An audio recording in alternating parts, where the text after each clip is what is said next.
pesan Keuskupan Agung Jakarta untuk umat dan masyarakat dalam menghadapi tekanan tersebut, dan apakah pesan untuk kembali hidup sederhana kembali digaung? Terima kasih. Saya pribadi, Mas, berusaha untuk mengikuti diskusi mengenai hal-hal itu di dalam melalui televisi, melalui koran, melalui studi bersama, mencoba mengikuti. Tapi ramalan-ramalan itu kan tidak selalu jelas ya, diramalkan begini nanti jadinya begini. Oleh karena itu bagi saya yang paling penting adalah kita ikuti perkembangan zaman yang tidak jelas itu.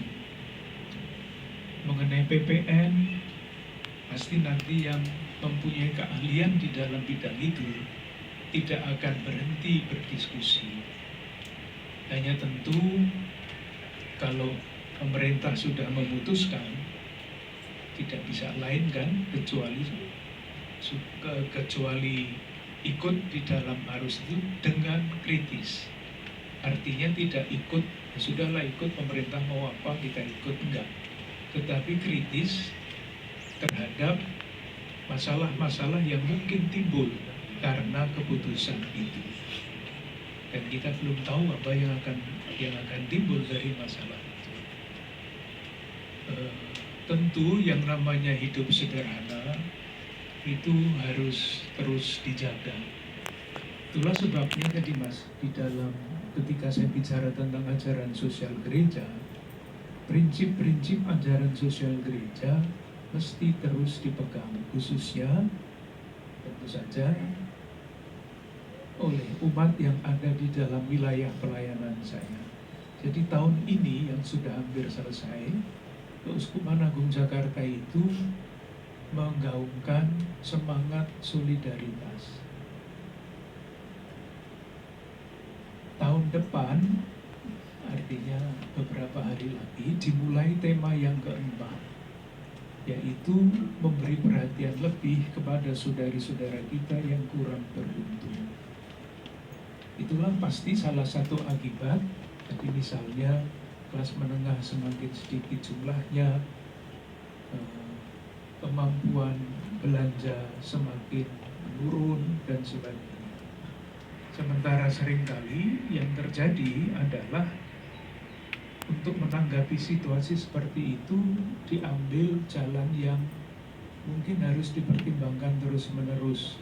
Saya sering pergi ke daerah timur, Mas. Keuskupan itu kan selalu berusaha di dalam perjuangan memberdayakan masyarakat. Salah satu yang disampaikan kepada saya adalah bantuan-bantuan sosial langsung itu seringkali mematikan usaha pemberdayaan. Seringkali, tidak selalu dan tidak di mana-mana. Tetapi kalau dua tempat yang penting oleh pimpinannya dikatakan begitu, saya kira suatu catatan yang penting. Hati-hati dengan bantuan seperti itu. Karena ketika mendapat bantuan langsung, gerakan pemberdayaannya berhenti. Padahal sudah diusahakan lama.